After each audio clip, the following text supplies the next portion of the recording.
Thank you. It's really wonderful to be back in Montreal in front of a live audience. Can you guys believe it? It feels surreal. It also feels wonderful. It also feels normal, how things should be, and hopefully will be from now on. It's great to be in Montreal also because if you know, we've been here a couple of times before, and every time we feel such great energy from you guys and from your beautiful city. So thank you for joining us tonight, and thank you also to everyone joining us online.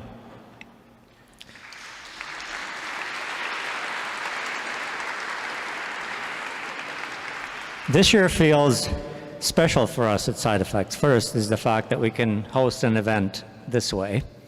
But secondly, our company has turned 35. It's a very young 35, mind you. We have the same culture that we started with, very embracing, very relaxed. We're very focused still, always, on VFX. We do what we love to do. And hopefully every release that we put out there is an expression of our company as well an expression of what you need. So it's really wonderful to give you 19.5. This is happening only 9 months after the release of Houdini 19. That's pretty quick, and I'll explain how this came to be. Actually, a lot has happened since we released Houdini 19 a couple of months ago. We put out a lot of training material. We hosted Hive events. We grew our staff. But what about the product? So for the product, our self-mandate for this dev cycle was to cool our jets a bit. We've been going at top speed for what seems like a decade now, always putting out lots of new features and frameworks and architecture. So it felt like the right time to have a release where we just focus on quality of life improvement. So that's the theme for Houdini 19.5. And that's why we were able to take a shorter time to bring it to you. So it's all about workflow enhancements. It's about better performance on CPU, GPU. It's about general polish. But it's not a maintenance release. I mean, it may have been okay to start that way. Nothing wrong with that once in a while, but we couldn't help ourselves. Yes, we left all the big architectural stuff for Houdini 20. That's still coming. But we've done a lot feature-wise in this release also. First, we've completed some important development arcs. As you'll see, we brought in all the dynamic solvers now into SOPs, which is a big deal. This was a big goal for us a couple of years ago. We've completed, quote unquote, hair grooming, and so on. And then we've advanced Solaris, and modeling, and Pyro, and lots more. And I can't say enough about those Karma renders. Just wait till you see that Karma XPU. Just wait till you see it. Anyway, I've talked enough. Let's begin. To lead us further through this presentation, I'd like to invite my two friends and colleagues, Rob Stauffer and Scott Keating.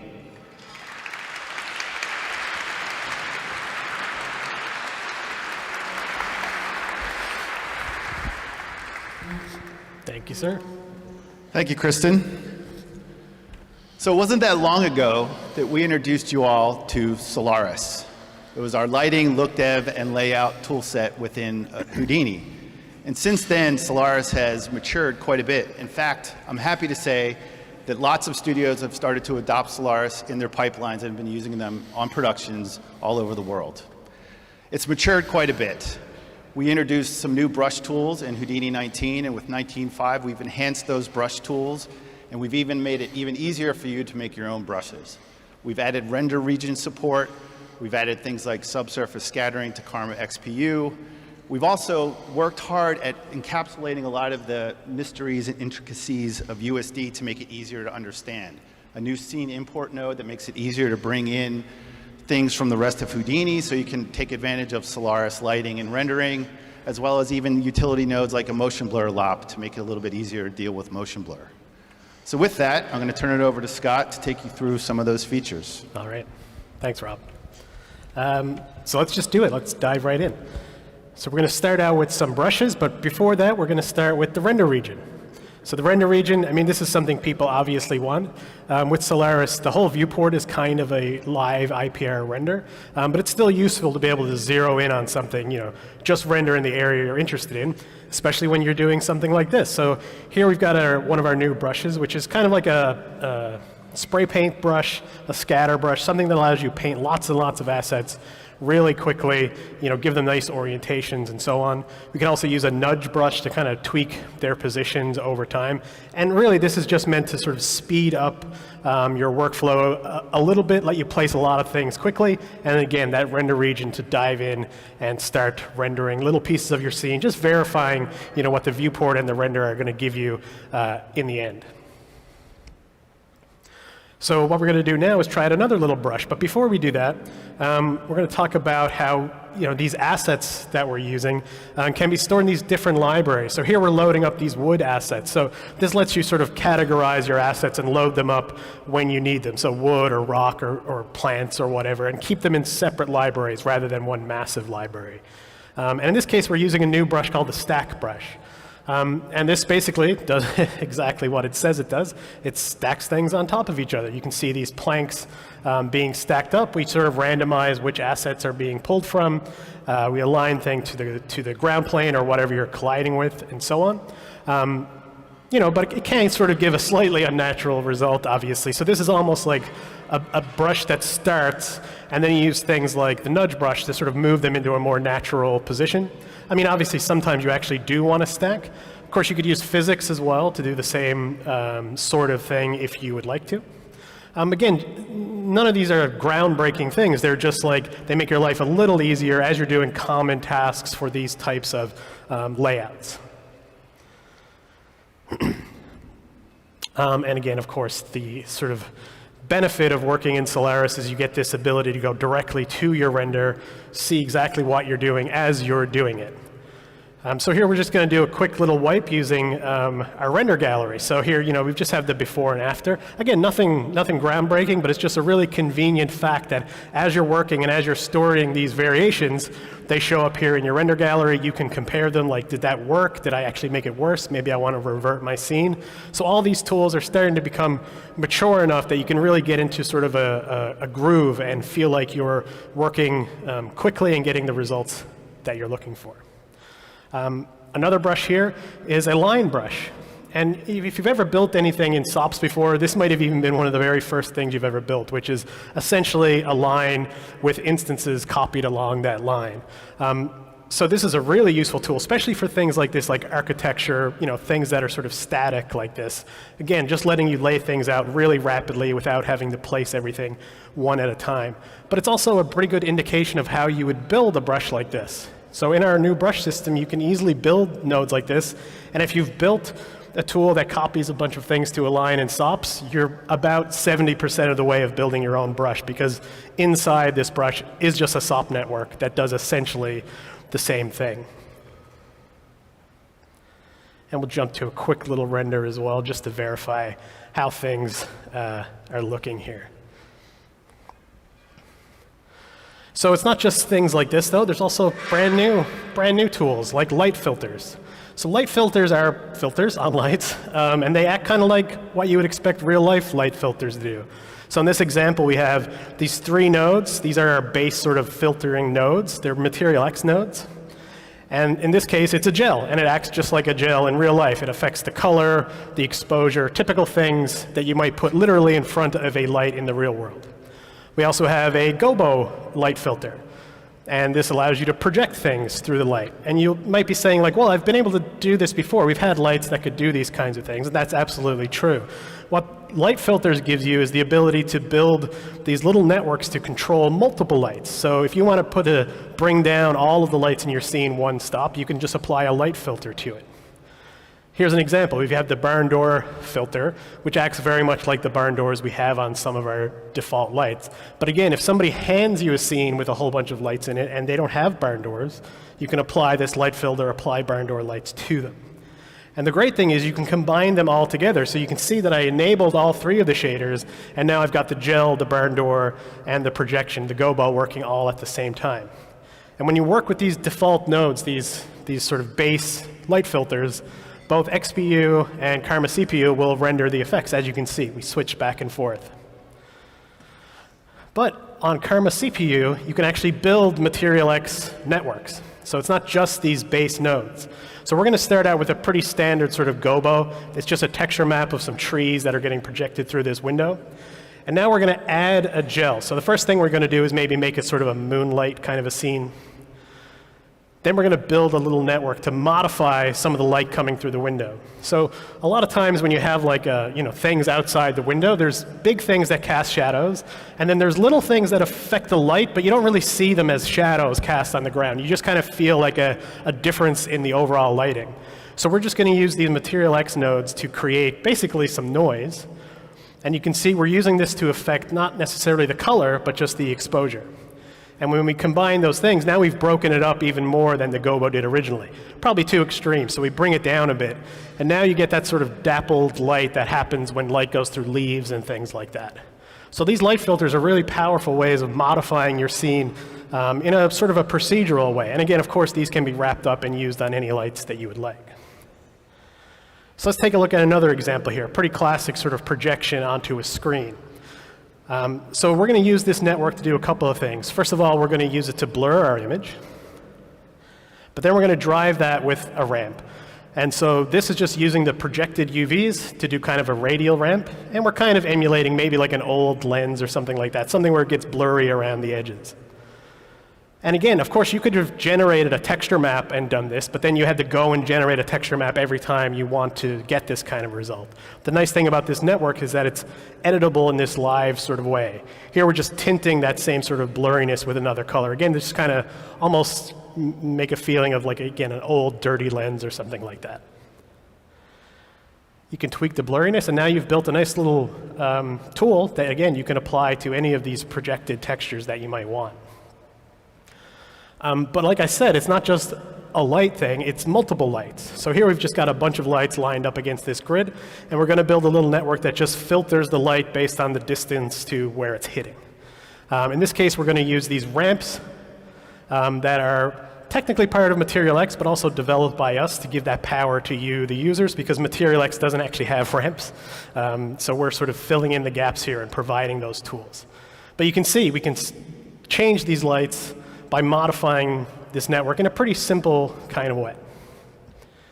And then here's just a sort of a fully rendered example using all the techniques that we just talked. Now this is sort of more subtle than the examples we gave, but you can see the kind of dappled light on the desk, the projection texture of the map there. So again, all these tools come together just to give lighters or anybody who's building a scene like that just a little bit of extra time to sort of tweak lights even more than just the standard lights. It's especially important if a setup is handed to you and then you need to modify those lights en masse. And just as a quick aside, we've also added something called the dash box. So the dash box is this new sort of pop-up that you see here. And when you trigger it, you basically are searching all parts of Houdini. So in this case, I just searched for motion blur, and one of the hits was our new motion blur lop. But the dash box is truly sort of a global search. So for instance, I can do like, I want to find the geometry spreadsheet pane, and it'll jump me directly to the geometry spreadsheet pane. I can jump back to the scene viewer just by doing the same thing. And navigation is sort of a light version of this. It's probably easier to click the tab, but sometimes you have a lot of them. But you can also use the hashtag path there to search for nodes, node paths. In this case, we found the Karma lop. Then we're going to do a hashtag parm and say, well, now that I've found the Karma lop, show me the resolution. And you'll see that it jumps me directly to the parameter and lets me begin altering it immediately. The same thing can be true of display options, just as another example. So if we search for depth of field, it jumps me to the display properties, to the place where the property exists, and even sort of flashes a little line there to tell you where it is. So it makes it a lot easier to find things. Houdini is a very big piece of software. There are a lot of preferences and display options. Sometimes people watch our presentations and they're like, where is that thing that they talked about? So the dash box gives you a really fast way to do it. And keep in mind that this is just step one. So the Dashbox currently is a global search, but with a little imagination, you can imagine where you can go in the future. Like, why not just toggle on and off that display property directly from the Dashbox? You know, why not show help directly in that scene? Right? That gets you faster to the information you want and lets you make those changes quickly. So it's a search, but it's potentially sort of a global control panel for Houdini coming down the road. That's a bit of an aside. Let's get back to rendering here. So Material X, we're continuing to add nodes to make you have more functionality available to you out of the box. You can see this KMA on the node there. That stands for Karma. And that means this particular Material X node is for Karma only, because Material X does not have a curvature node. But so we don't want to just say you can't use curvature because it's important to have it. So we're developing those, and as fixes or the gaps are filled in Material X, we'll replace our nodes with those so that it matches the standard. And you can see really nice sort of effects, just mixing materials given this sort of copper patina look. Here's another one, facing ratio, another useful shading operator here now in Material X. And sometimes people ask us, like, why Material X? You have Vex, you have VOPs, like, why do we need this other thing? And there's a couple of reasons. One is that there's the potential of interoperability between other renderers. That's pretty important. But there's also just the fact that XPU will never run Vex shaders. It's not possible to do it. So we want to have one language that both renderers can use, and this gives us an avenue toward that. And of course, Material X has a lot of robust shading in it, so you can use it pretty much the way you use Vex. It's a little limited at the moment, it's a little bare bones, but we plan on shoring it up over time, just like we're doing here. Here's another really popular feature that was in the principled shader in the old VOPs world, which is rounded edge. If you're not familiar, this sort of lets you take sharp edges on geometry and do sort of an at render time rounding, essentially of the normals, to make it feel like you've put a bevel there when you haven't. Really nice for things like concept art, where you're not really concerned about topology. You just need things in the right position and the right shape. So that gives you this really nice ability. You can see that bottom edge there becoming really rounded as we apply the shader. Another really important advancement that we've made is something that we used to call coving in Mantra. And this is where you have a surface, let's say the corner of a box, and you're doing displacements, and the top goes up and the side goes sideways, and sometimes you can tear the geometry apart, right? Because your displacements are going in different directions. So we've solved that now in Karma. Mantra had a solution to it, and now Karma does as well. So you can properly displace things without any worry of seams or cracks in your geometry, which is something that can happen when you have sort of extreme displacements. Here's just a closer up version, just to show that edge there, and you don't see any of the gaps or spacing you might expect. Another thing is ocean rendering. So there was no reason you couldn't render oceans previously, but it was sort of a complex process to bring all the stuff into LOPS and get things ready. So what we wanted to do is create a Karma Ocean LOP. So this basically does all of the work for you. You can work on your ocean in SOPs just as you normally would, and then this one node will pull in all the data and let you sort of render with it kind of immediately. And this is really nice because it puts this tool kind of in the hands of look dev or layout people, right? Like if you were like, oh, it'd be great if out that window there was an ocean, now you can just drop down the SOP, make a quick ocean. Maybe an effects artist or somebody's going to come along later and actually put in a nicer ocean, but it gets you up and running. You can render, you can do your look dev and see it all live. So this is part of what we're talking about when we're talking about like quality of life. It's about like getting everybody closer to what they need to do as quickly as possible. And here's just the Karma render of that ocean, which is not playing for some reason. Let me see if I can go back and get it to play. Oh, there we go. Again, this is like I think an 8 kilometer by 8 kilometer patch of ocean. It's using all the tools you're familiar with, the various spectra, blending them together to hide the tiling, all the things you need for an ocean, including the particle paths and so on. So we're really there with the full tool set now available to you in LOPS without too much trouble. Okay, so Karma XPU, and you can see that little alpha tag there, and we're happy to say today that it's in beta now instead of alpha. So, so you might be wondering, okay, well, why not, why not a full Karma XPU release? Like, what's holding us back? And the answer is not a lot. There's just some really production quality features that we haven't quite hit yet. And we don't want to say it's a full version until we do that. And just to give you some examples, one was XPU didn't render subsurface scattering in the last version. Now it does. This is using the Material X standard surface here to do the shading. You can see the nice subsurface scattering in the ears, the typical place you would see it on a character. And just here on the left is Karma XPU, and or CPU, sorry. And you can see they're pretty similar. They're not exact, but they're similar, which is kind of our goal. Motion blur was another thing that tripped people up a lot in Solaris. So we've created a motion blur LOP, which basically handles the caching, the setting of properties, and all those things for you. Again, trying to smooth out those rough edges for people who maybe don't know the intricacies of that kind of render pipeline. So here we have CPU, this our hairless capybara here, walking around. You can see the motion blur, of course, the SSS. And the same is true of XPU. And you can see, again, how similar they are. But there are some subtle differences. And I will mention that there probably will always be some subtle differences, because Karma CPU and Karma XPU are completely different renderers. They share a name, they share the shading language, but there will always be some difference, because they're technically not actually the same renderer at all. Our goal is to keep them as close as possible, but there'll always be some drift. However, if you're rendering with XPU and you use the CPU version of XPU, which I know is a little confusing, that will always match the GPU version. So the CPU version of XPU will always match the GPU version. They are the same engine. It might be a little slower, but it will give you the same result, which is nice if you ever need to fall back for memory reasons or so on.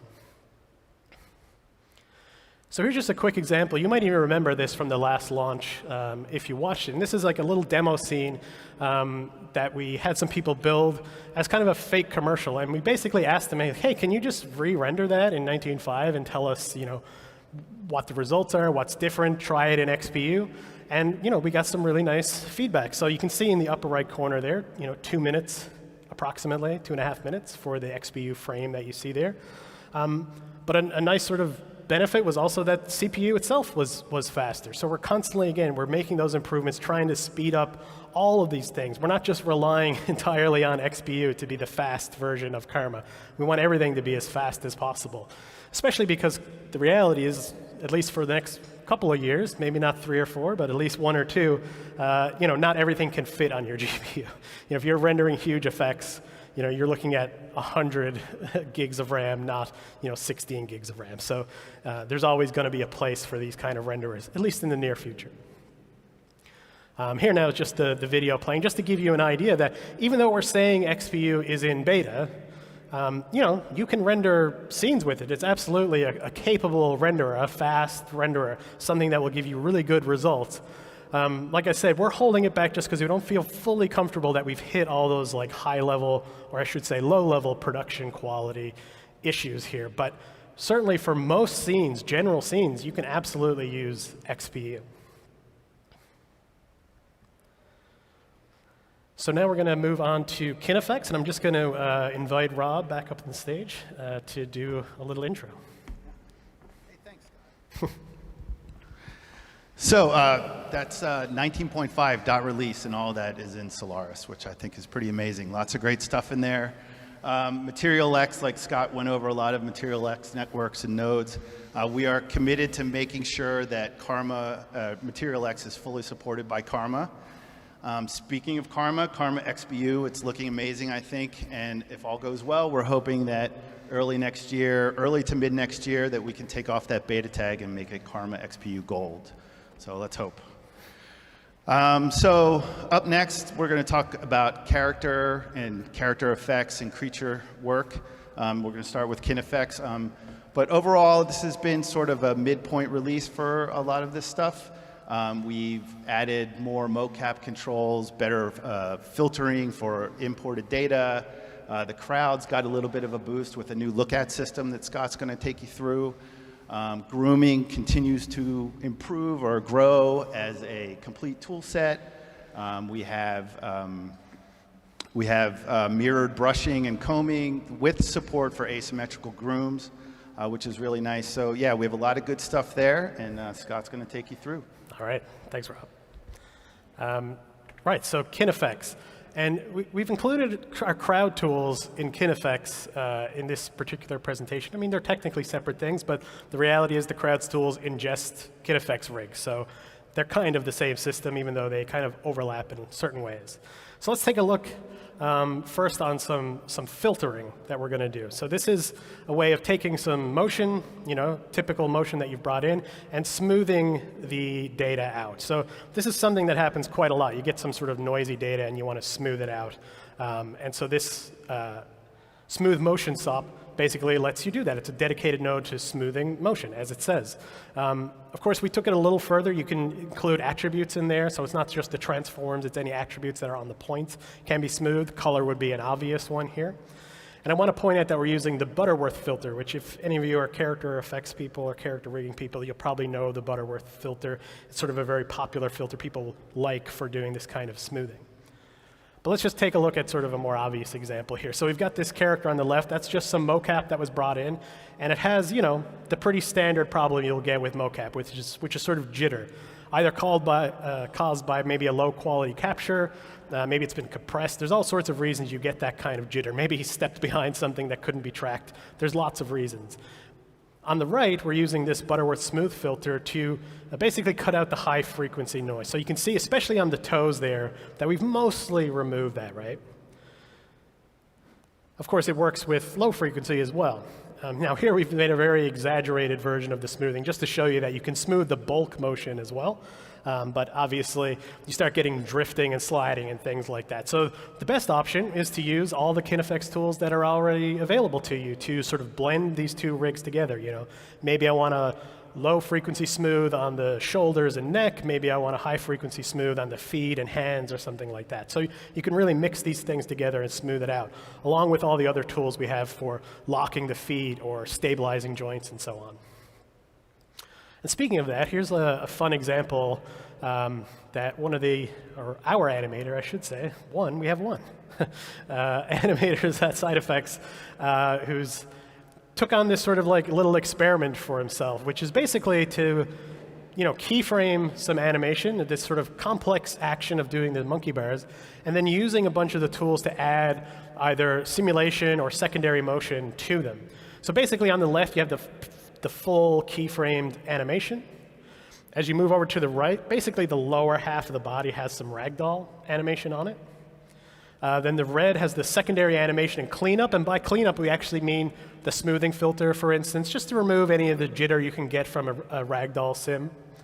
And then finally the green layer is final animator tweaks on top of that. So that's basically an animation layer on top of the ragdoll and the cleanup, allowing you to make small fixes. And that's just because the reality is, adding a physical simulation into your animation toolset does give you the benefit of sort of realism, but the downfall is that sometimes reality is kind of ugly and you want to fix it. So, using these layers lets you do that. In this case, you can see there was some awkward tangling of the legs in one of the passes. You just add an animation layer on top and fix those passes. So physics becomes just another tool in the animator's toolbox to get them to their result faster. It's not really taking away anything, it's just giving them another tool like motion paths. And so this is the network that Warren built for his setup here. And just to quickly walk through it, at the top is basically do your animation.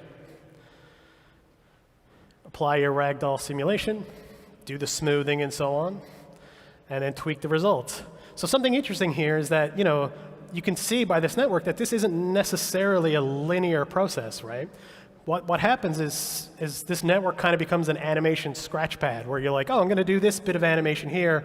How does it look if I add some physics on it? What if I tweak the animation this way? And instead of like saving multiple versions of your HIP file or any of those things, you just sort of branch off, and then maybe you decide like, oh, I'd like the arms from this part, but I like the feet from that part.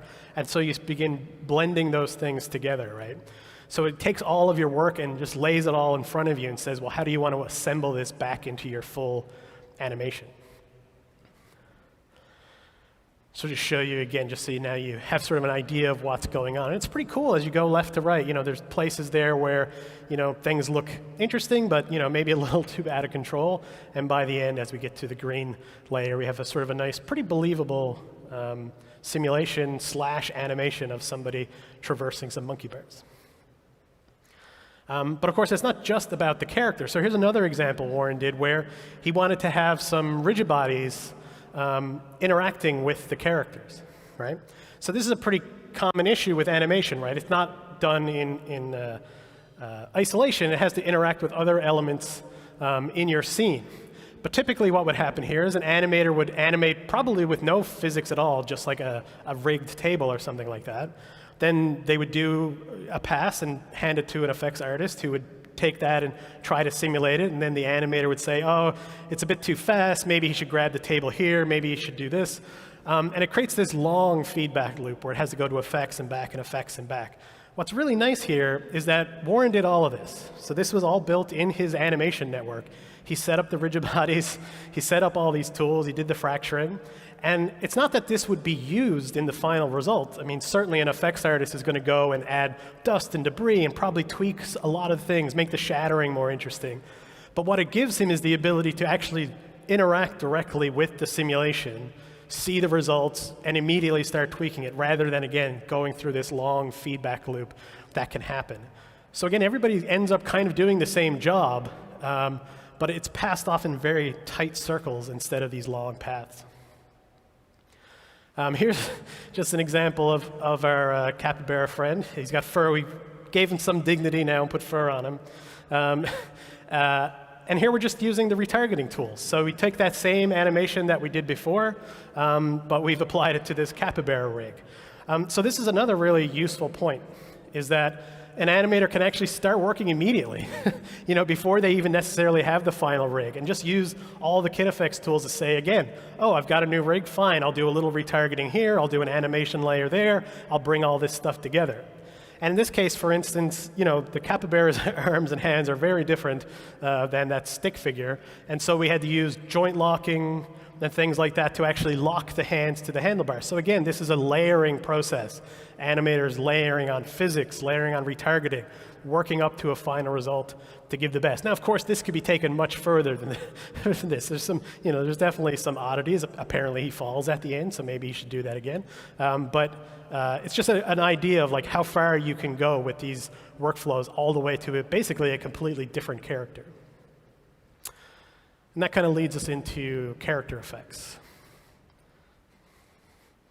So we're going to start out with crowds, and this is the look at that Rob mentioned earlier. So first of all, we had a look at tool in our crowd systems previously, but it was pretty limited, and it was limited in a bunch of ways, one of them being there was really only one target you could use. There wasn't that much control over how the look-ats were performed.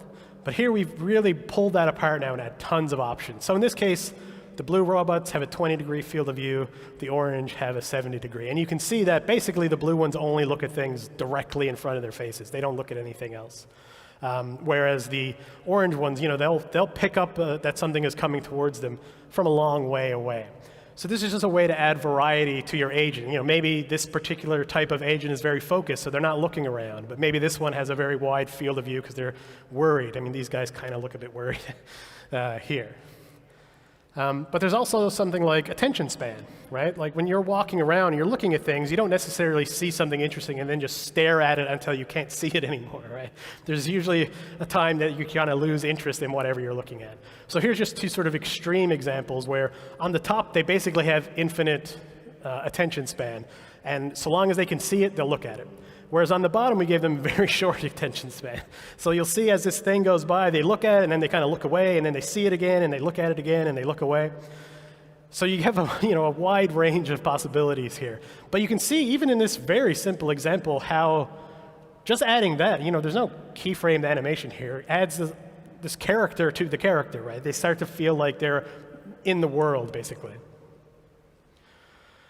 So there's also some underlying tech here where basically what we're doing is under the hood creating an IK solve, usually from like the waist to the top of the bottom of the spine to the top of the head. And then we adjust that depending on your input. So in this case, there's head weighting and eye weighting, just to give you an example. So on the top, what we've done is we've weighted the movement of the head to basically the highest amount. So what that means is when they see something, they just turn their head towards it, right? And then the eyes obviously naturally follow when they do that. But on the bottom, we've weighted the eyes more, which means that when they see something, their eyes will dart to it, and then their head will slowly turn to match up with the eyes. And that kind of gives you a bit of a more realistic feel. Most people move their eyes first, right, and then their head follows it.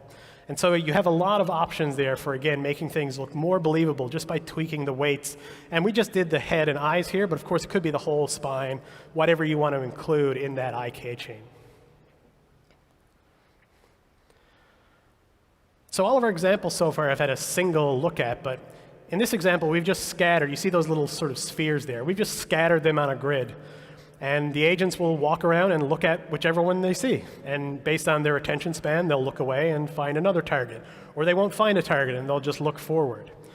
So these look-ats are dynamic, right? It's not a static thing. And on top of that, you can weight them. So you could say, oh, this thing is more interesting than this thing, right? So maybe if the agent has a choice, it'll prefer to look at something it's interested in rather than something else. So that just adds more dynamics to this sort of secondary simulation almost. So here's just a view kind of from the top of what's happening. You can see these little green lines which are indicating the focus, where they're looking at any moment. And sometimes they approach one of the dots and they look at it, sometimes they walk past and they switch to another target. But there's more than that. So the look at can also be used as a trigger for behavior. So you can, for instance, like in this example, say, if you see one of these red dots, which might be a little hard to see here on the screen, but start running. It's a very simple trigger and a change in behavior, but you can see the blue agents, when they see these little red dots, and there's kind of one almost in the middle there, they'll suddenly turn red as they start to run. They'll change their animation, they'll change their behavior, and then they'll eventually turn orange and just keep running in that direction.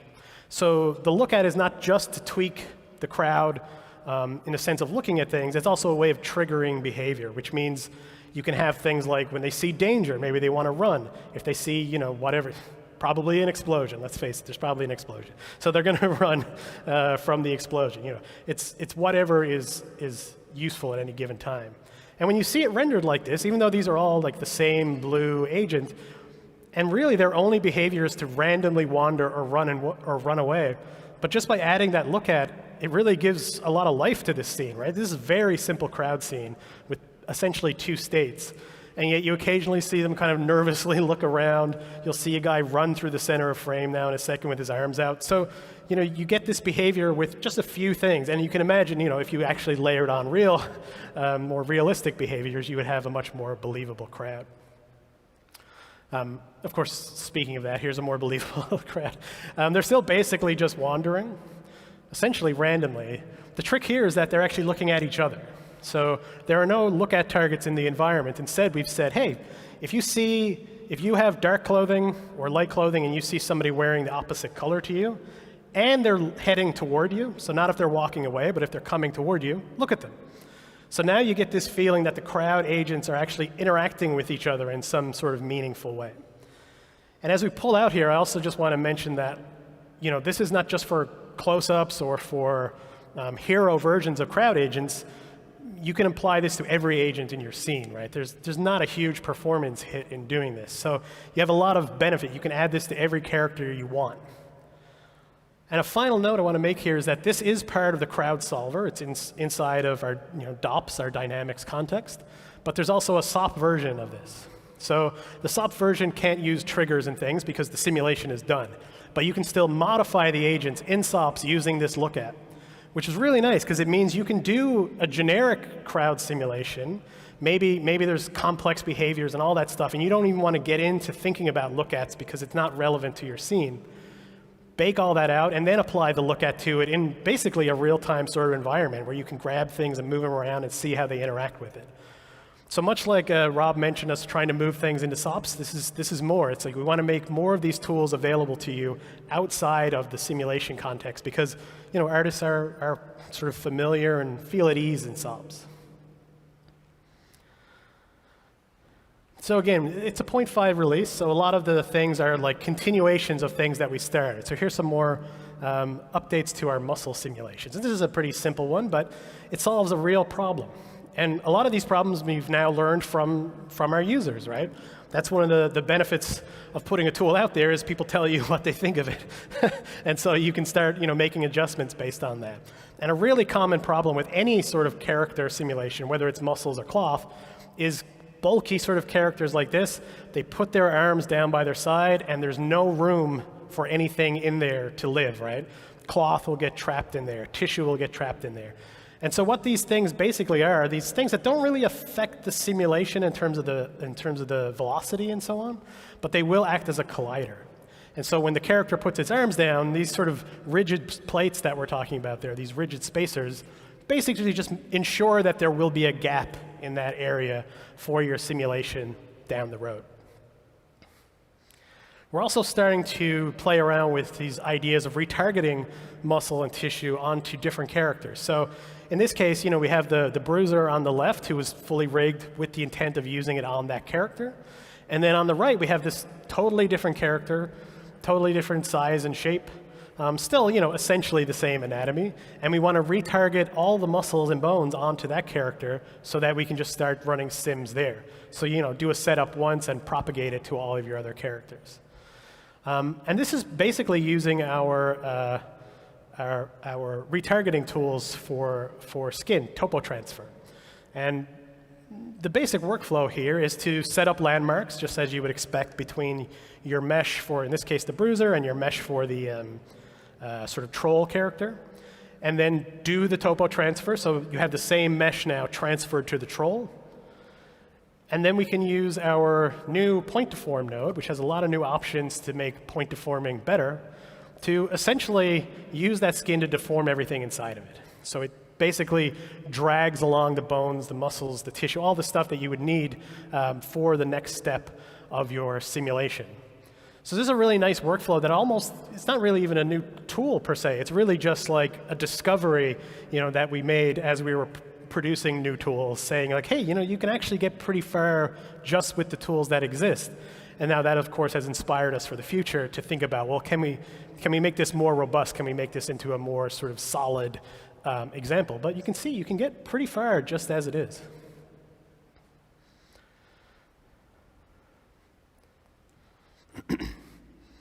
Another tool we're sort of playing around with, I don't know if people remember the original muscle release, but there was this thing called Franken muscles. And Franken muscles were basically, oops, sorry about that, let me just go back.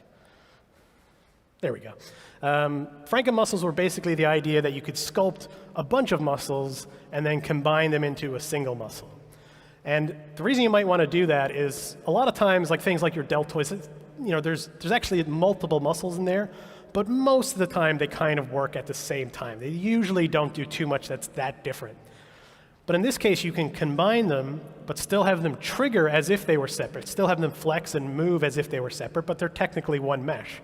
And that buys you a couple of things. One, there's less collisions, right? You've basically created a solid thing that will collide with other muscles, but internally there's no real collisions there. It's a solid unit.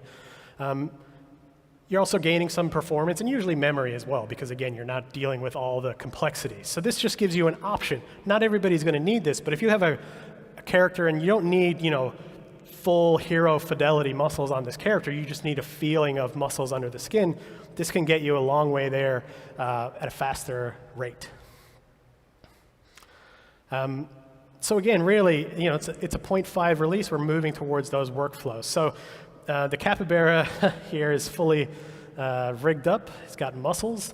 And this was really a test case to say, like, okay, let's see how our tools have evolved. And so the whole setup, basically, from being handed the rig and the muscles to full simulation was about 3 hours.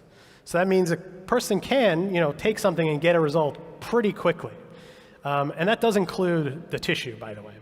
So here we have our capybara. He's He's a little shy, but this is with sort of a tissue solve that's pretty tight. So there's a little jiggle in some places, but this is really more about getting the feeling of muscles moving under the skin than it is really about having a bouncy, jiggly character or something like that. But you can still see a little bit, and the nice thing is collisions and so on. It gives a feeling of like the tissue really being there. And then here's an example of the same animation, just applied with a much sort of looser tissue setup. And now suddenly you've got this, sort of over-exaggerated, probably, simulation, but you see all this life that suddenly shows up. The cheeks are bouncing, the belly, the way the arms interact with the shoulders, and the sort of meat around the neck. And just to compare the two. So both very valid tissue simulations, but really comes down to which one you need at any given time, because sometimes it actually is useful, especially like a more muscular character, to have the type of sim on the left, and then maybe your grizzly bears, your loose-skinned animals, your creatures like that will have something like on the right. So here now with fur, using our new grooming tools, really again an extension of the tools we had before applied to the tight tissue simulation. And one thing I want to point out here is this is rendered with XPU. And when you're working with fur, it's difficult to evaluate it looking at OpenGL or anything like that. You can get pretty good results, but it'll never be the same as all the sort of advantages you'll get from doing a full render. So for look dev of furred characters, XPU is amazing. This is 50 seconds per frame, noise-free, motion blur fur. But if you're doing look dev and I want to check the lighting, I want to verify this fur looks correct, it's seconds to render it. It really is a game changer for look dev of furry creatures with XPU because it happens almost instantaneous. And so now we have our jiggly capybara. Here you really get a sense of the stuff under the skin moving around on top, the fur on top of that. I do want to point out that there's no secondary simming happening here, by the way. There's no vellum sim or anything like that. This is just the muscle sim with the fur applied. But even here, it kind of has the feel that it is simulated, even though it isn't. So you can imagine you could get even an extra stage of believability by adding that fur sim on top. So as we said, we're constantly just improving these tools bit by bit. We've tried to improve the performance. We've tried to improve the mirroring. We're making these changes so that you can work on a groom closer to the final groom, getting as close to that final result as you can while still working at the guides and working at nice interactive speeds.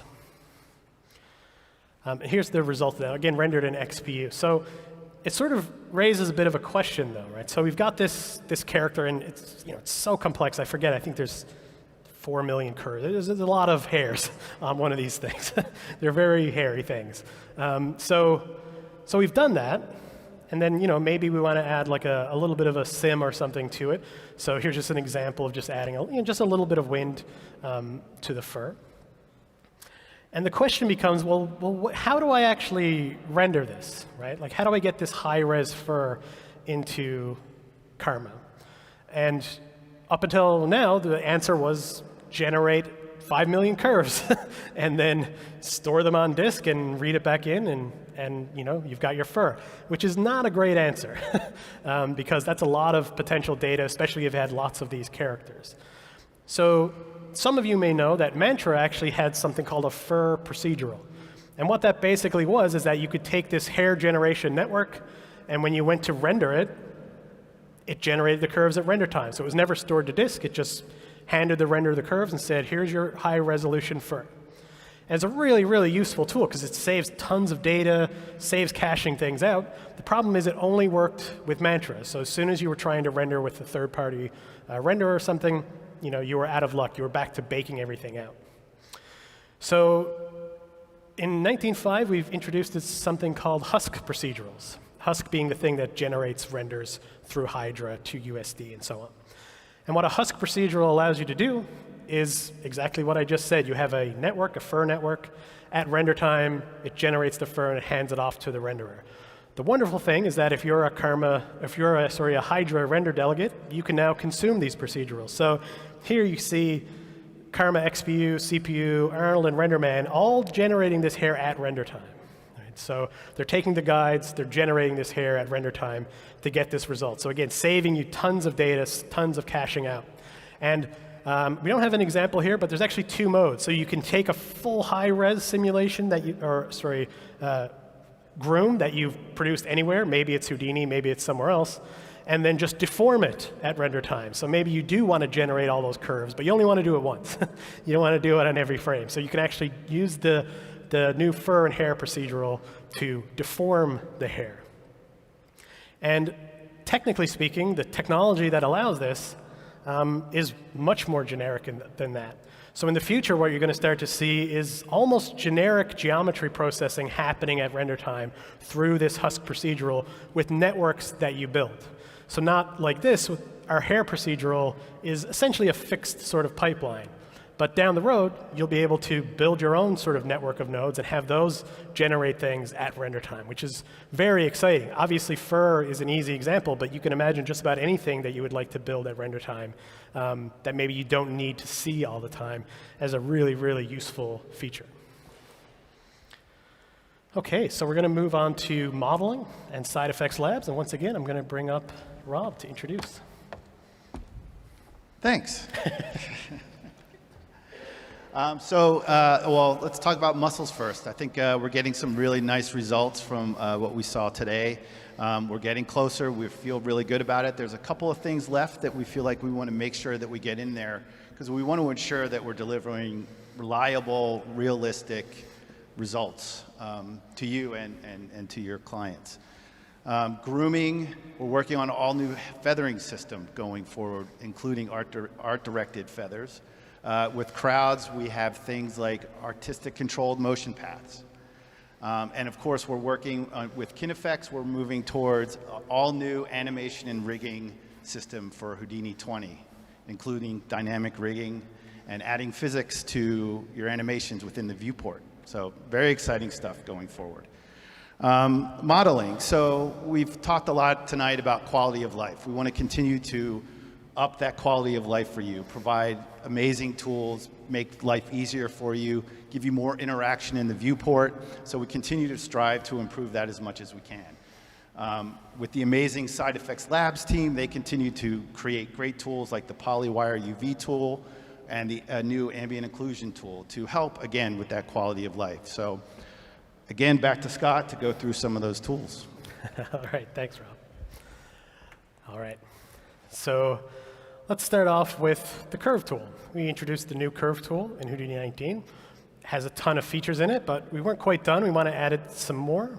So one of the things we're going to show you is this automatic control point. So when you switch things to automatic, instead of controlling the handles, it basically attempts to smoothly interpolate through the control points.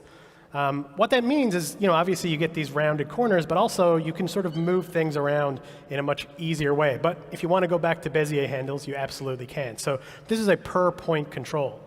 And speaking of that, there's now orientation is handled on the curve stop. So if you look, you can see the little spine sort of rotating around. And this is really critical for some types of tools, right, where you want to be able to have things spiral or move around a curve.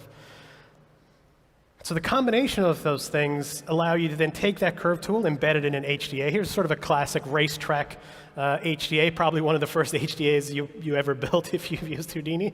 And you can see how having access to all those tools almost just lets you sculpt this asset. You're just grabbing it and moving it. It feels very natural in the viewport.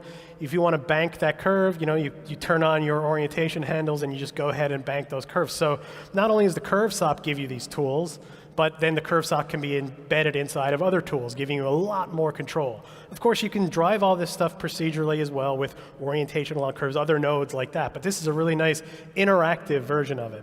And on top of that, every release, we're sort of moving towards making the curve stop itself fully procedural so that you can drive it via attributes. You can ingest curves and say, these points are auto curves. The orientation on these curves are this or that. So you'll eventually be able to drive all of this that way. But for now, it's really the focus is the interaction with the curve and other HDAs. Since we're talking about these tools and sort of the UX and UI around them, we've also added some preferences for the HUD. So the HUD gives you lots of information about your tool, and we've added some convenience options like, simple stuff like a drop shadow, for instance, for when the background is bright. Or maybe you actually want to add a background so that you can really see the HUD information without being cluttered by other things. We've also added controls for the size of it. So that, if you want it very small, just up in the corner, you can go ahead and make it very small, and it'll hide away up there. Of course, you can hide the whole tool itself as well with Shift F1. But this is just another way. We're just trying to get you to work in the viewport, use the HUD, and then, of course, give those tools to you to build your own HUDs, right? So now your HUDs can take advantage of this. So when you build a tool, you can use the same tools we use, right? So the tools then kind of become cohesive, even if you have custom tools within them. So here's a really interesting node, and this is a very low-level node. We've kind of gone from extremely high level to very low level. So this is something called tangent field sum. And just sort of a brief explanation of a tangent field. I mean, it kind of is like what it sounds like. You get tangents on the geometry, usually flowing along the surface.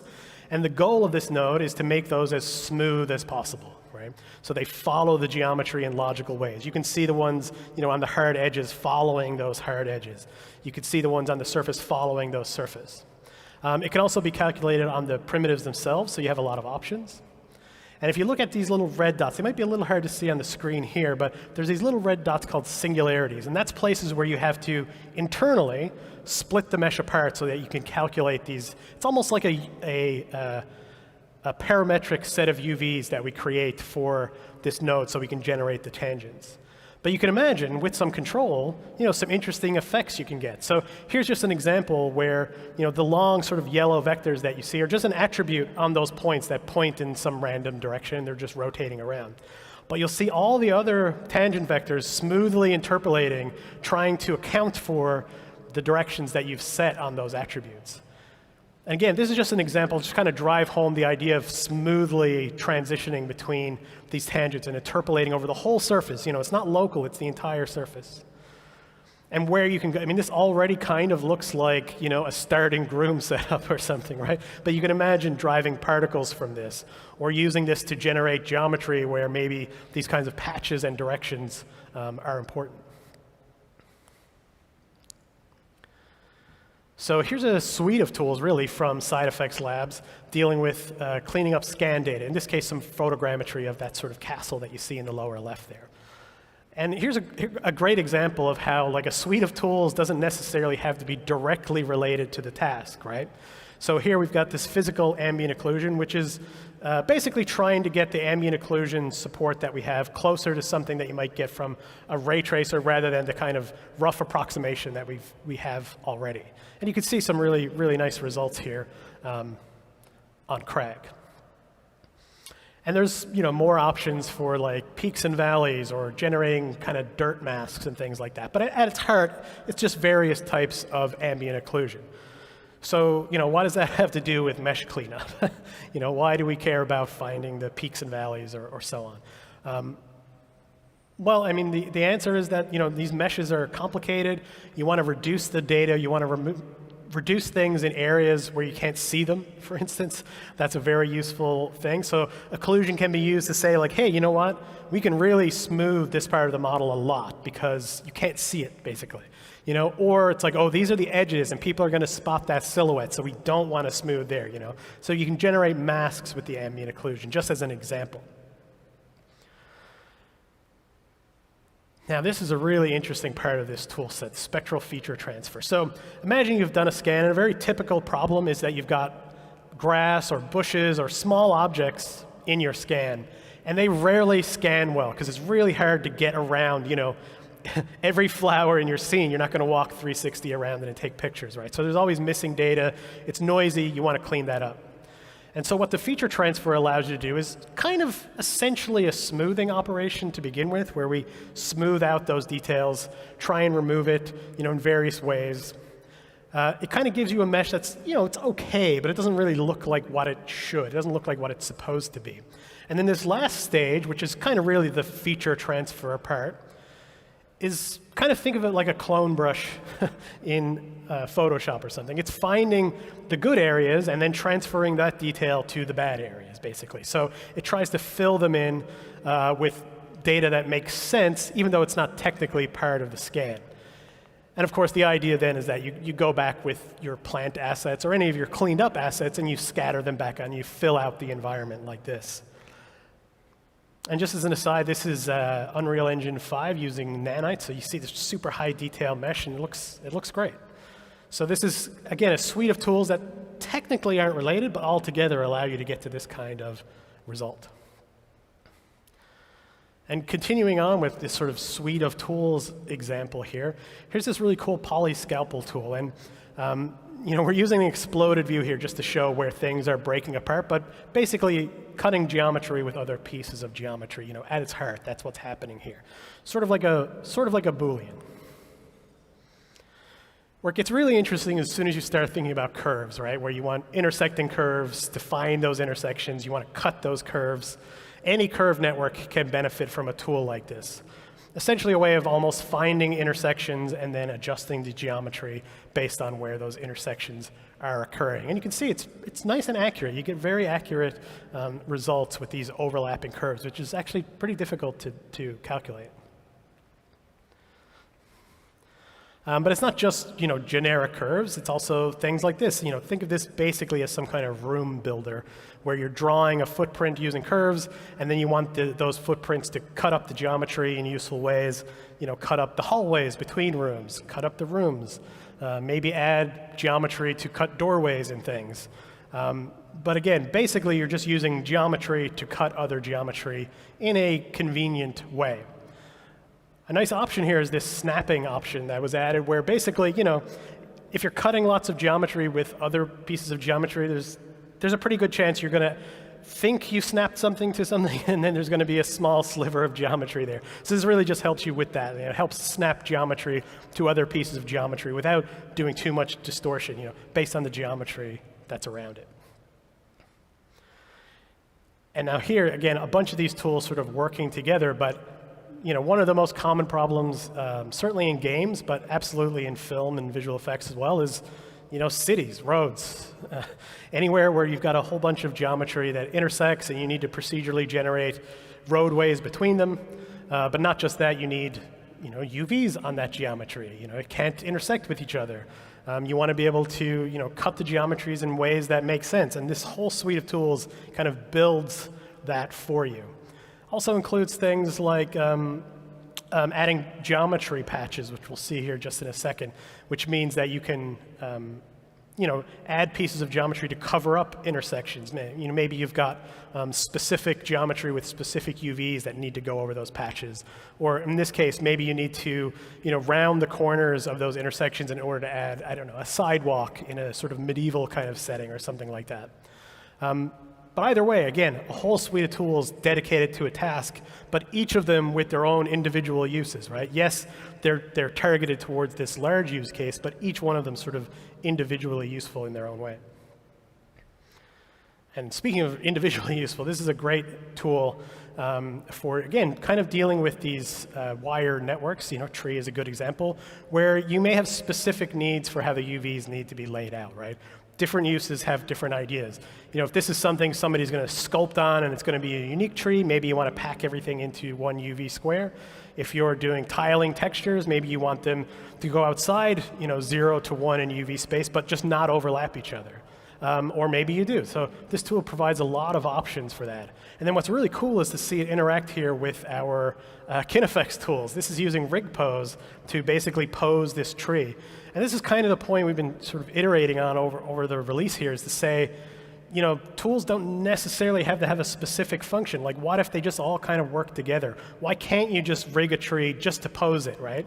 Why can't you use these tools to create animation that's not really traditional animation in the way you might imagine? It's just taking advantage of the tool set that we provide and combining them in ways that are kind of unexpected. Like, this is a beautiful result by just basically unfolding this KineFX rig as the tree grows and expands.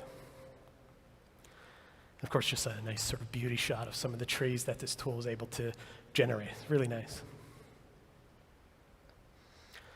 Okay, so visual effects. Once again, invite Rob back up. Thanks. There we go. Can we hear me now? Nope. Okay. So, there we go. Now I can hear it. Okay. Great stuff in there. You know, it's lots of quality of life, lots of utility tools in there that we will continue to work on, and the labs team will grow as well, adding more tools as fast as they can, right? But it's not just that stuff. We're working on improving all of our meshing tools. We're even working on a specialized mesh tool to go along with our new LiDAR node that is in 19 to take advantage of a lot of that specific metadata that's attached to LiDAR. So yeah, again, a lot of quality of life tools to make the experience as pleasant as possible. So effects. Was anybody worried we weren't going to talk about effects tonight? No? Okay. So I'm happy to say that, of course, no Houdini release would be complete without talking about effects. And as Kristen mentioned at the very beginning, I'm happy to say that now we've completed the family of dynamics in SOPs by adding flip fluids to join the rest of the family, vellum, rigid bodies, and pyro at SOP level. And so that's exciting, and I know everybody's happy about that. Everybody prefers working in SOPs most of the time. In addition to that, we've added things like custom flip boundaries. We've improved GPU acceleration for Pyro with things like turbulence. And again, a lot of other quality of life enhancements to the FX tools. So back to you. All right, thanks, Rob. All right, Pyro and fluids. We're going to start out with Pyro, fire and smoke. And so Pyro source instancing. So in our last release, we had something like this, and it was designed for the minimal solver, our sort of GPU-based Pyro solver. And the idea there was that, if you wanted to move a source around on the GPU, it's sort of inefficient to load that all up, all that animation up onto the GPU. Instead, you want to load up the source and then basically on the GPU just transform it to different places. So we had this idea of, hey, why don't we instance the sources onto the GPU, which is really nice. But as soon as we did that and we started thinking about it, I was like, well, wait a minute, why can't we do this with more elaborate sources? And why is it only on the GPU? That's actually a concept that's actually very useful in general. So here what you're seeing is that each of these different effects are a different Pyro instance source, right? So these little sort of ignitions, that sort of burst of smoke, the smoke at the top. And basically what you're doing is creating kind of a library of effects that you can apply to your simulation. So here's a bunch of sort of almost random effects being instanced into this simulation and giving you these unique sort of results. Now this is kind of just a grab bag of different types of Pyro simulations all working together.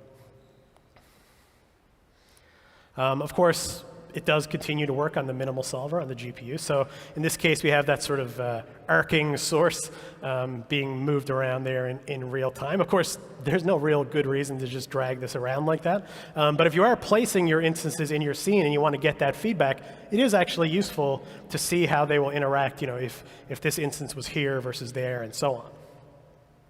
But at the core of this, if you look at these sort of columns of nodes, each one of those is a different type of explosion or a source. So you can have like small explosions, big explosions, ground explosions, air explosions, secondary explosions, that happen inside of an explosion that already exists. And then you take those instances and you apply them to your sim. So you can set when they should go off, what their orientation is, how big they are, how much they contribute to the overall sim. So now, instead of just trying to build this monolithic source that has to do everything that the sim needs to do, you can actually just say, like, oh, I want a little dust hit here. I want a little extra explosion here at the top of my, huge plume. And then you just assemble those. And when you assemble them, again, throughout time, anywhere in space, and time and space, but also, their scale and so on. So really, this means you can build a library, right? So now effects artists can actually just be building almost generic versions of effects and then compositing them all together to create larger, bigger effects, which is something people already kind of do, but this instancing sort of formalizes it and makes it more efficient because you're just instancing these things into the sim, especially on the minimal solver. So a really huge workflow improvement, moving you towards this almost sculpting approach to sourcing. Of course, if you're going to be working quickly and you have these awesome new tools, you're also going to want it to look nice if you can in the viewport. Especially if your simulations need to be sent, to a render farm or across a network somewhere to be rendered. Having nice viewport representations of your shaders is really helpful just to help you iterate. So we're improving the environment lighting in the viewport here now. So again, this is all in the OpenGL viewport, just using an environment light. Here's just a quick example of enabling the environment light, so you can see the effect, and it gives, it makes it very volumetric and interesting looking. This is all lit by an environment light. So again, just trying to improve, the look of things so that you don't always have to turn to the render, especially on these sims that maybe will take a while to render. Speaking of taking a while to render, here is a fluid sim. It's pretty high res. The interesting thing here is this velocity voxel scaling. So this is a technique people have been using for a long time, and again, we wanted to formalize it inside the solver. So the idea here is that you have a high resolution simulation. Your density, your temperature, all those things are high resolution, but your velocity is a different resolution. Because oftentimes you don't even see those sort of micro velocities that you're actually generating in those fields. So on the left is the unaltered simulation, and all the way on the right is a simulation that is 8.5 times faster just by reducing the resolution of the velocity grid. Now, you can tell, right? You can tell that there's a difference to that one all the way on the right. It's definitely lost a little bit of detail, but motion detail, and that's a key point. It's not detail of the smoke, it's not detail of what you're going to render, it's the movement that's lost detail. But in the middle, even though it's 2.25 times faster than the original, it's almost identical. Can you spot differences? Absolutely, you can, but there's a huge benefit to both memory and performance when you do this. Right, so now it's sort of an option for you to use. Is this a hero shot where I'm going to be right up in that smoke and I need those micro velocities, those little curls? Or is it, a background element and it's not worth paying the cost? I still want the detail in the smoke. I don't want a low-res simulation. I just am not as concerned about the tiny, tiny details, again, of the motion itself. So this is a really useful tool now. You can kind of scale up and down your simulation and get these results without paying a huge cost.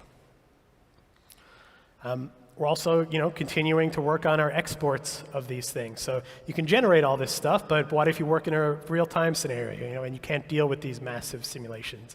So we're just side effects labs, again, coming in, improving the tools. We already made a huge improvement in 19, now more improvements in 19.5. Here's just an example in Unreal and Unity, kind of using a sprite sheet kind of workflow. And more than that, it's not just about, making the tools a little easier to use, which definitely is important, but it's also about providing, the community with information about, well, why do you want to do this? How do I do this? Maybe you want to build your own tools, and these learning materials will help you get up there. So we're kind of talking about production tested, things that people have really used. We're getting that feedback, that information, then we're putting it out as learning material to help people get over that hump and really start taking advantage of the tools that we offer. And there's more than just your standard sort of pyro. There are these, very effectsy, games effectsy sort of setups, and you want to know how to do it. How do you get this into a game engine in a reasonable way? So again, taking feedback, putting it out there as learning material, hopefully getting people up to speed on these tools as quickly as possible. Okay, so fluids. Let's talk about a couple of things before we get to the SOP level flip solver.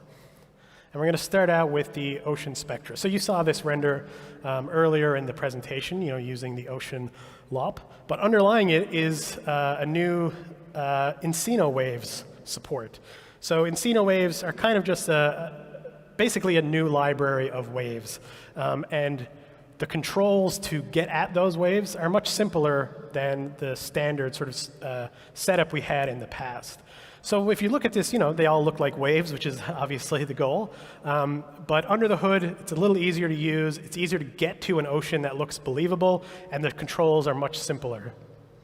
Which again, Rob has mentioned it a couple of times, quality of life and workflow. So this really gets you to where you need to go faster with oceans.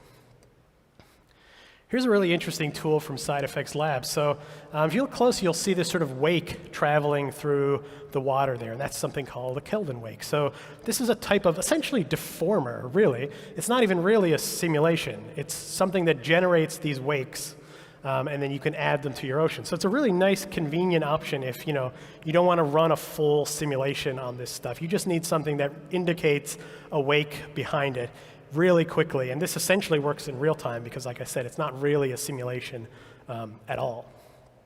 But still, a really nice, useful effect. And here is the shallow water solver. This is a brand new fluid solver inside of Houdini. This works on height fields. So it's a 2D fluid simulation. So looking at this, you might think like, oh, well, don't we have the ripple solver? Isn't that a thing that I could use? And that wasn't 2D, that's 3D. Like, why do I need this thing versus the ripple solver? And there's some really good reasons. One, the ripple solver is not really fluid dynamics, really. It's basically a bunch of springs next to each other. But on top of that, it doesn't really have any fluid dynamics at all. So in this case, the water lands on the rocks, and then it runs down the rocks, and it eventually fills up this sort of area, and you see the drops that are hitting the water are creating ripples and so on. So it is a 2D solve, so you don't get splashes, you don't get things like that. But if you imagine trying to run a flip simulation to give you this result, you absolutely could do it, but there would be a very high cost of doing it. It would have to be very high resolution to capture these kinds of details. So you'd be paying an enormous cost for not really that much value, whereas this runs very quickly. You're basically operating on a more or less a texture map, really. And so you can get this sim out, a second a frame, less depending on the resolution. So you can get a really high quality result without having to go to a full-on flip simulation.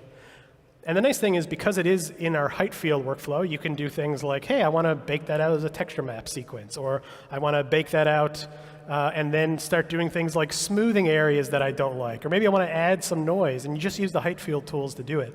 So keeping it in that format suddenly opens up a ton of possibilities of how you can edit this. I think there'd be a lot of possibilities there if you wanted to do kind of a non-photoreal fluid simulation, and add interesting detail on top of this. Now, we do also export velocity, acceleration, and curvature from this tool as well. So you have a lot of opportunities to manipulate the data after the simulation if you want to have particles floating on the surface and things like that. So again, don't think of the 2D as necessarily a limitation. It just has a specific purpose, right? Of course, in the future, we want to revisit things like the ripple solver for fully three-dimensional objects. But for the moment, this is kind of a first step, a bit of a niche solution to a problem, but also a really, really handy one for some situations. OK, so the flip, SOP-level fluids. So this little sort of background that you've seen a couple of times was done using our SOP solver. And the SOP solver, it's a SOP-level tool. We've tried to make it mimic as much as possible the other SOP-level simulation tools. Again, putting artists in the context that they're most familiar with, because many times you don't actually really need to go into the dynamics network. What you're more interested in is like the forces and so on, right? And so those can be set up in SOPs.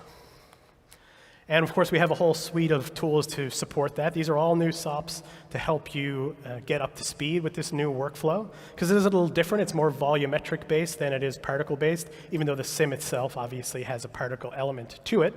So we're providing a lot of help to get you up to speed. For instance, we've taken all of our old shelf tools and we've converted them over to the new SOP workflow. So again, you can say like, oh, I don't understand. How do I set up a beach in this scenario? What about just like a generic ocean? Nothing really new here. It's just, again, a way of helping you learn how to interact with this new tool and what the idiosyncrasies of it might be. Here's a little preview of Configure Lava, which is not playing for some reason. Well, it's viscosity. Let's move on. Here's some more viscosity. It's not lava. Maybe it's very brown lava. I don't know. But he's moving through some sort of very viscous fluid here. And this is something you've seen probably dozens and dozens of times in Houdini, a character moving through a viscous fluid. It's all at the SOP level, which is nice. But the real benefit is that this new SOP solver is not just taking flip fluids and putting it in SOPs. There's a whole suite of tools that make this much more than that. So here's a camera frustum domain where we're calling out the particles as we move. And this is enabled basically because now we have really excellent control of what, boundary conditions on a fluid simulation. So we've had some of that in the past, but we've taken it even further. Sort of inspired by Fab, and if you know Fab, flux animated boundaries, basically taking the velocity, that theoretically exists outside of the domain and making sure it affects what's inside, right? So if you're pretending there's an ocean out there, it sort of acts as if those velocities exist.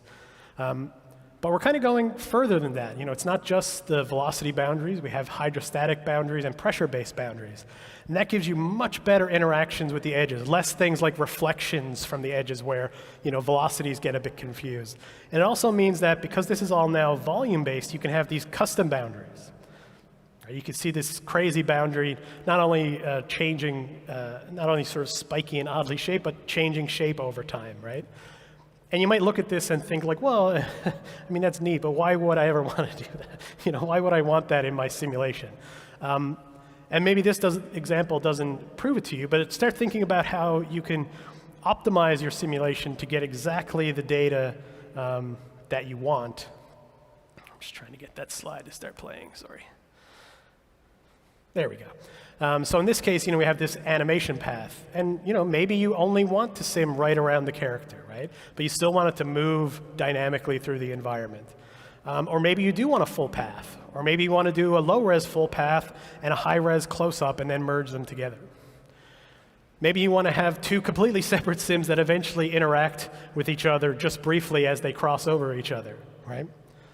So it's really a way of just letting you have full control over what is being simulated where with, these boundary conditions that I'm talking about to make sure that these things will eventually kind of mesh together in a reasonable way. It's not seamless. A high-res fluid sim is never going to match a low-res fluid sim exactly, but it'll get you a long way there. And here's almost the sort of textbook example of where this would be useful, right? You've simulated maybe a very large-scale river, and it may even be a very high-resolution version of that river. But if you put the camera on, one section, now that resolution isn't quite so high anymore, right? Because you've zoomed in on it. So you can use the fluid up-resing tools to say, okay, feed me the low-resolution boundary conditions, and then I'll run a high-resolution part just in the middle, and then I'll combine those together so the things next to the camera are very high-resolution, and things further away remain high-resolution because they're smaller in the background. And you can take this even further and say, okay, now let's add an element that only simulates around that element. So when I move my camera in, I'm getting super high resolution right next to our collision object. In this case, sort of this truck driving through a river, right? And you can see how the simulations all come together now at the end. And suddenly this opens up, I think, a whole new way of thinking about working with fluids like this, where you're not confined to like, well, if I want high res, I've got to do this giant simulation. It's like, no, I've got, maybe just splashes from a character walking through a river. Let's simulate that. Oh, I've got a river, we'll do a low res and a high res pass, and so on. And it means that you can work on things almost in isolation to a certain degree because you know that the animation is going to flow through those boundaries, those new boundary conditions, to give you new results. So here we've got this enormous shark coming up out of the water behind this boat, for instance, but simmed completely separately, right? But able to ingest one sim and add that into its own sim to give you this sort of more seamless result. And on it goes, multiple boats on multiple paths, for instance. Suddenly, you can spread your simulations across your render farm to some degree. Of course, you're going to need some sort of information to pass between them. So it's not like you can just isolate them entirely. There needs to be something, sending one piece of data to the next. But nevertheless, it gives you a lot of options. And then finally, just a nice render here with Whitewater. Now, I do want to point out, it is a 0.5 release. The Whitewater solver, unfortunately, remains a DOPS-only tool for 19.5, which means you will need to do that as a secondary pass in this sort of traditional way. But obviously, looking forward to Houdini 20, basically, as much as we can possibly get into SOPs will be in SOPs. But luckily, the data still works. So even though this SOP level tool exists, it still works perfectly with the original Whitewater solver. And then finally, we've got this really nice little animation here using those SOP tools. You've probably seen this a few times, but the results are really great, all rendered with XPU, kind of bringing everything that we just talked about together into this one simulation. So I'm going to take the opportunity now to welcome Kristen back up to the stage to help wrap up our presentation. All right, thank you. This guy, and that guy. Thank you so much, Scott and Rob, for tonight's presentation. Amazing tour de force, as always, honestly. We hope we've been able to impart some of our excitement for Houdini 19.5, and you take it and you play with it and you tell us what you think. Houdini launches in just a couple of days. There you go, July 20th. So not long to wait before it comes into your hands. Of course, the night is always too short to show you everything that we'd love to show you about the release. But this list hopefully gives you a better idea of everything, or most of the things that are making into Houdini 19.5. There's lots of nuggets there that hopefully you'll find interesting. Some of them I'll mention. How about support for Python 3.9? And no support anymore for Python 2.0, or 2.7, I should say. I hear some applause. No booing. So there's that. There's a lot more. There's a lot more to that. So lighting overrides, for example, in Solaris, that's something that is very, very important to have. And a ton of enhancements to PDG/TOPS, also known as task management.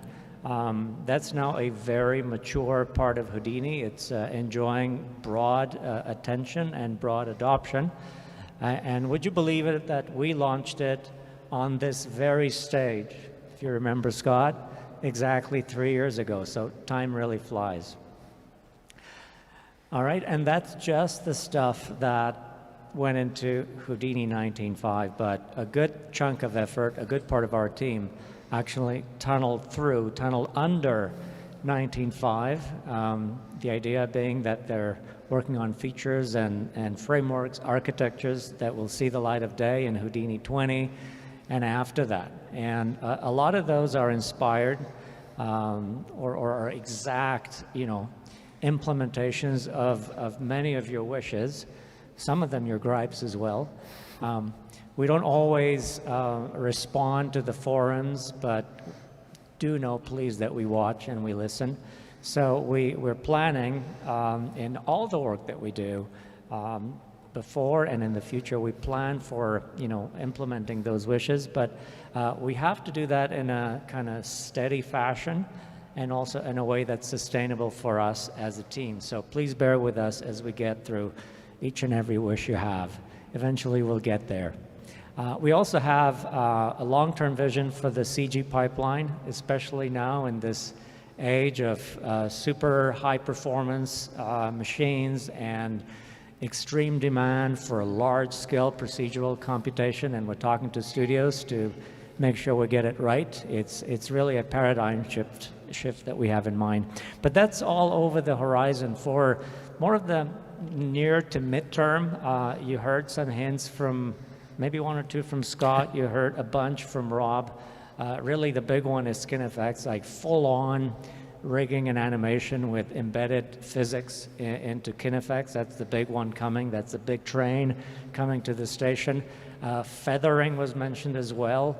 And let me tell you, it's looking awesome already. I'm very excited personally. Can't wait for you to see it. And more. How about multi-shot management? And you need that as a lighter, you need that for that part of the pipeline, but that could be a lot more than that. That could give you an editorial view into your whole work, right, into your full session, multi-Houdini sessions in one. So these are the kinds of things that are percolating, and eventually we'll get to them, and some of the work has started. And maybe I'll mention one more, Vulkan. So we've started a complete redesign, rewrite of the viewport. It has Vulkan at its foundation, so all the goodness that comes with that will come to you, and that will make it not only a modern, utility, 3D utility, but the plan is to make it, a real-time cinematic render, a complement to the two offline renders, Karma CPU and Karma XPU. So I don't know, can we call that Karma RT? I'm not sure, but that's also in the works, so we're excited about that as well. Now, it's easy for me to talk about all these things that are coming, but truly the day, the night belongs to Houdini 19.5, so I want to end this presentation by thanking everyone who's contributed to it. I'll start with R&D, of course, developers, TDs, members of the UX team. Yes, we have a UX team, and Scott runs it. Right, Scott? I do, yeah. All right. And he does a lot more. Our QA and docs, and so everyone in R&D, but also you guys, so the community. The feedback from you, the alpha, the beta testers, the independent contributors to Side Effects Labs, our own staff that's part of Side Effects Labs, and they are really awesome. I can't imagine so few people doing so much so quickly. And then let me mention the marketing team, because they don't usually get the dues. They make things like this happen. And it happens, seamlessly for us. We just get to stand here and show off the stuff that we've done. It's fun for us, but they carry a lot of the effort to put us here. So I really want to call on Paula, Fiona, Bill, and Chris. You guys rock. All right, so thank you, everyone. Enjoy Houdini 19.5. Good night.